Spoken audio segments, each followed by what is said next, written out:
My name is Sarah, I'm 32 years old, and my husband is on a luxury vacation while I'm standing at our son's funeral.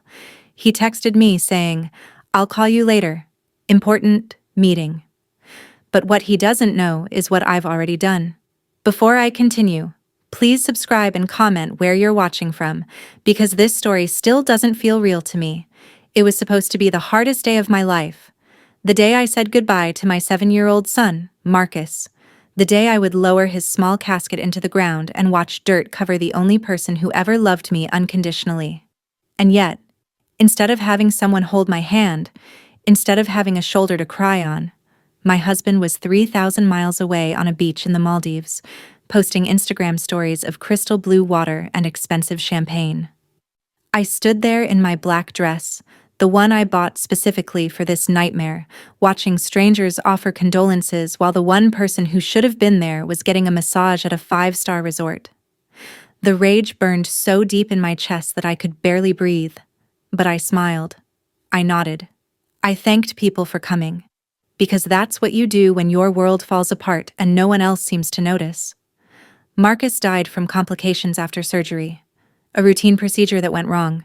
3 weeks of watching my baby fight for his life in the ICU, 3 weeks of sleeping in hospital chairs, 3 weeks of praying to a God I wasn't sure was listening.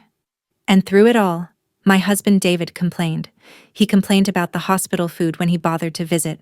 He complained about missing work.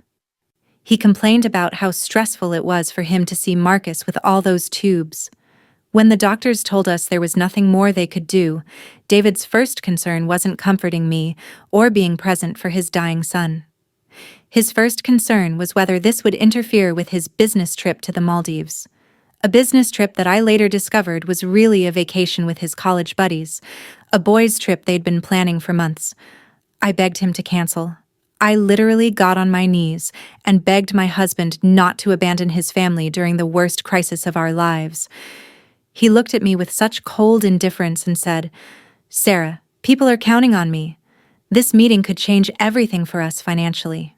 Marcus will understand when he's older." When he's older. Our son was dying, and David was talking about when he'd be older. Marcus passed away on a Tuesday morning at 6:13 a.m. I was holding his hand, singing the lullaby I used to sing when he had nightmares. David was somewhere over the Atlantic Ocean, probably watching movies and drinking free alcohol in first class. I called him 17 times. 17 times I tried to reach the father to tell him his son was gone. He didn't answer once. The funeral home, the flowers, the casket, the burial plot. I arranged everything alone. While planning my son's funeral, I kept getting notifications on my phone from David's social media. Pictures of him laughing with his friends, pictures of tropical drinks, pictures of sunset dinners. He was living his best life while his son lay in a morgue.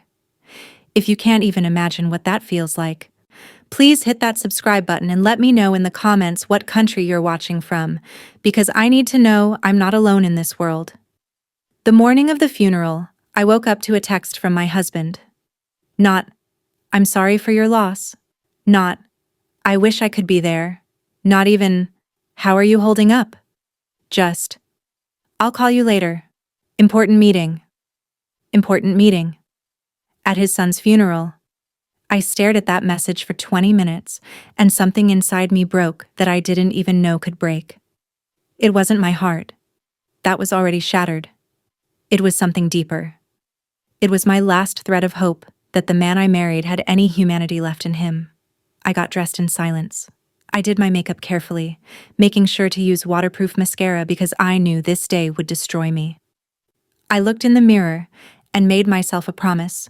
David thought he could abandon his family without consequences. David thought he could prioritize his pleasure over his son's death. David was about to learn how wrong he was. The funeral was beautiful and heartbreaking. Marcus looked so small in that casket, wearing his favorite superhero shirt because I refused to put him in a suit. He was 7. 7-year-olds don't wear suits. They wear superhero shirts and light-up sneakers and have grass stains on their knees from playing outside. My mother held my left hand, my sister held my right hand, and I spoke about my son while my husband posted stories about snorkeling adventures. I talked about how Marcus wanted to be a veterinarian because he loved animals. I talked about how he saved up his allowance to buy me flowers for Mother's Day. I talked about how he used to crawl into bed with me during thunderstorms, and how I would give anything for one more thunderstorm with him. People shared memories of Marcus. His teacher talked about his kindness. His best friend's mother talked about how he always shared his lunch. My neighbor talked about how he helped her carry groceries, even though he was so small he could barely lift the bags. And through it all, I kept checking my phone, hoping desperately that David would call, that he would realize the magnitude of what was happening and find a way to be there, even virtually. Instead, I got to watch him post a selfie with the caption "Paradise Found" while I lowered our son into the ground. That night, alone in our house that felt like a tomb, without Marcus's laughter echoing through it, I sat down at David's computer. See, David thought he was smart. He thought he had me fooled with his business trip story. But I'm not the naive woman he married 8 years ago. I'm not the woman who believed his lies about working late and weekend conferences. I knew his passwords. I knew his email accounts. I knew about the secret credit cards and the hidden bank accounts. Most importantly, I knew about Jennifer. Jennifer from his office. 25 years old, blonde, single, and absolutely beautiful. The woman he'd been having an affair with for 6 months.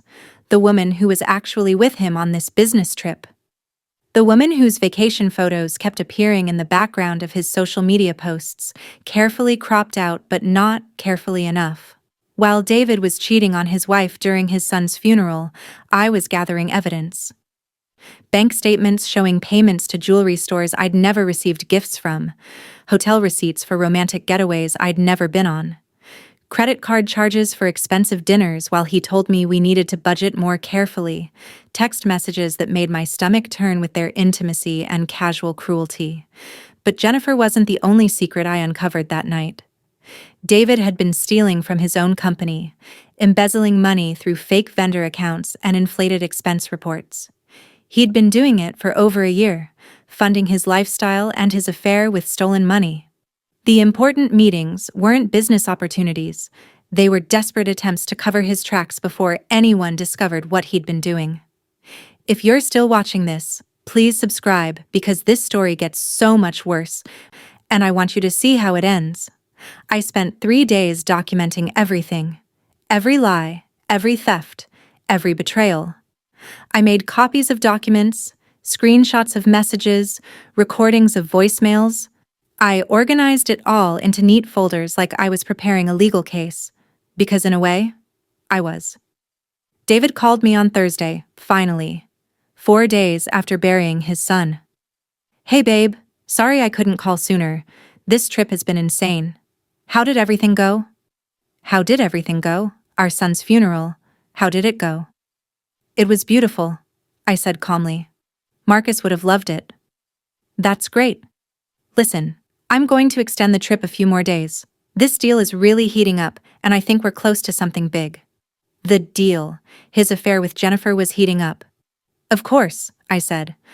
"Take all the time you need." "You're the best, Sin. I knew you'd understand. Hey, can you transfer some money to my account?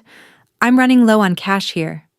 He wanted me to fund his extended vacation with his mistress, while I was still wearing funeral clothes and sleeping in our dead son's room because I couldn't bear to go back to our bedroom.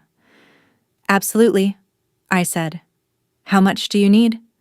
"Maybe 5,000? These client dinners are expensive." Client dinners, with Jennifer, at romantic beachside restaurants. "Consider it done," I lied. After I hung up, I made my first call. To David's boss, a man named Richard, who had been to our home for dinner parties, who knew our family, who had sent flowers to Marcus's funeral when David couldn't be bothered to attend. "Richard, this is Sarah.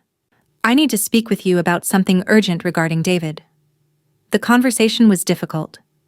Richard was shocked, then angry, then sympathetic. I provided him with copies of the financial documents I'd found. Within 2 hours, David's employment was terminated and a criminal investigation was launched. My second call was to Jennifer.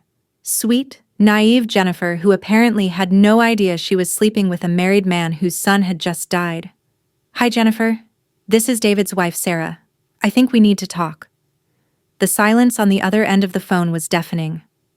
I'm sitting here looking at pictures of you and my husband on vacation together. The same vacation he chose over attending his 7-year-old son's funeral. I thought you might want to know the kind of man you're involved with. Jennifer started crying. She claimed she had no idea David was married, no idea he had a family, no idea about any of it. She said he told her he was divorced, and that the pictures of Marcus in his office were his nephew. She said he'd been planning to propose to her on this trip. Whether she was telling the truth or not didn't matter to me anymore. What mattered was that she now knew exactly who David really was. My third call was to David's mother, the woman who raised him, who taught him right from wrong, who had loved Marcus like her own child and had sobbed at his funeral while her son was taking selfies on a beach. Margaret, I need to tell you something about your son. By Friday evening, David's world was crumbling, and he didn't even know it yet. His job was gone, his girlfriend had broken up with him, his mother wasn't speaking to him, and criminal charges were being filed. All while he thought he was living his best life in paradise. But I wasn't done. I contacted a lawyer, the best divorce attorney in the state. I filed papers citing adultery, abandonment, and emotional cruelty. I froze all joint bank accounts. I changed the locks on our house. I documented everything for the custody battle that would never come because Marcus was gone, but I wanted David to know that if our son were still alive, he would have lost him too. Please subscribe and comment your thoughts, because this next part is where everything came full circle. Saturday morning, I got a call from a number I didn't recognize. Mrs. Patterson? This is Detective Williams with the Financial Crimes Unit. We've been investigating your husband's activities, and we need him to come in for questioning immediately. He's out of the country, I said, but I have his contact information. We'd appreciate that. Also, ma'am, I wanted you to know that we're very sorry for your loss. The timing of all this, with your son's passing, I can't imagine what you're going through. A stranger, a police detective, showed more compassion for my loss than my own husband had. That afternoon, David called me, and for the first time since this nightmare began, his voice wasn't arrogant or dismissive. It was panicked. Sarah, what the hell is going on? I just got fired over email. Richard won't take my calls. My mother is hysterical. Jennifer broke up with me. What did you do?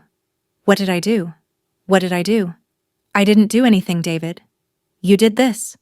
You chose a vacation over your son's funeral. You chose an affair over your marriage. You chose to steal money over being honest.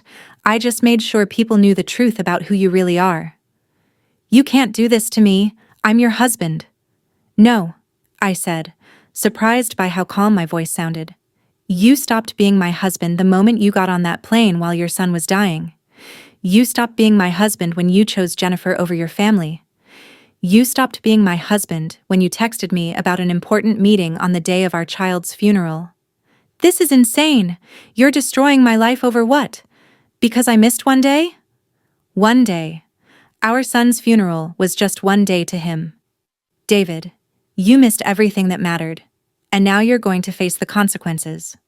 He started begging then, promising to come home immediately, promising to make things right, promising to be the husband and father he should have been.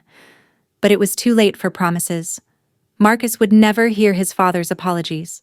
I would never trust his words again. The police want to speak with you, I told him. Detective Williams. You should probably call him before they issue a warrant. The line went quiet for a long moment. You really did this, he whispered. You really destroyed everything.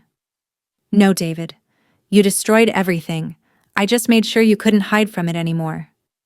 David came home 3 days later, not because he wanted to comfort his grieving wife, but because he was facing embezzlement charges and needed a lawyer. He looked exactly like what he was, a man who had lost everything through his own choices and was finally being held accountable.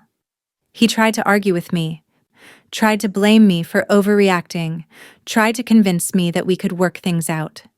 But I was done listening to his lies. I was done being married to a man who could abandon his dying child for a vacation with his mistress.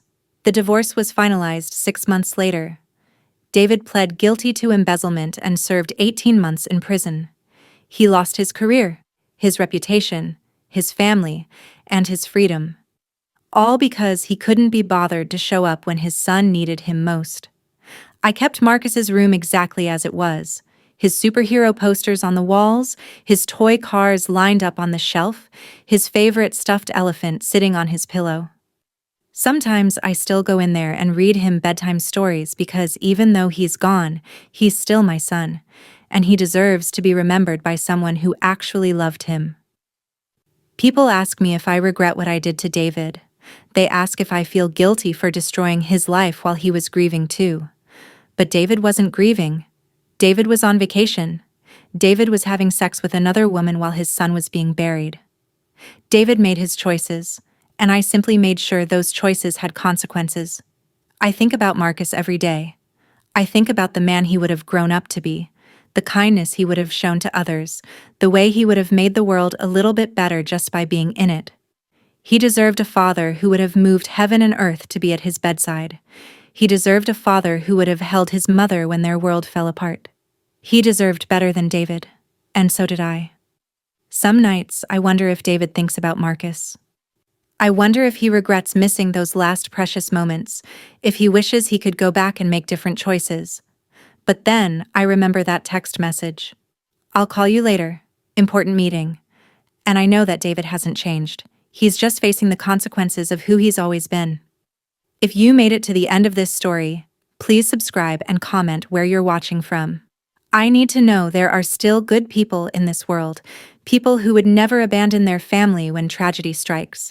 I need to know that somewhere out there are fathers who would choose their children over everything else, husbands who would hold their wives during the darkest moments of their lives. My name is Sarah. I'm 33 years old now, and I'm a mother who lost everything but found her strength. My husband chose a luxury vacation over his son's funeral, but he doesn't know what I've already done. Actually, he knows exactly what I did, and he's living with the consequences every single day. Marcus would be 8 years old now. He would be in 3rd grade, probably playing soccer, definitely still obsessed with superheroes. He would still be crawling into my bed during thunderstorms, still saving his allowance to buy me flowers, still making me laugh with his silly jokes and unexpected wisdom. He's gone, and nothing I do will bring him back. But I made sure that his father's betrayal didn't go unpunished. I made sure that somewhere in this broken world actions still have consequences, and maybe that's enough. Maybe that's all a grieving mother can do. Make sure the truth comes to light and that love, even in loss, is worth fighting for. Subscribe if you believe that some betrayals are unforgivable, and comment your location if you think I did the right thing. Because I'm still not sure, but I know I'd do it all again.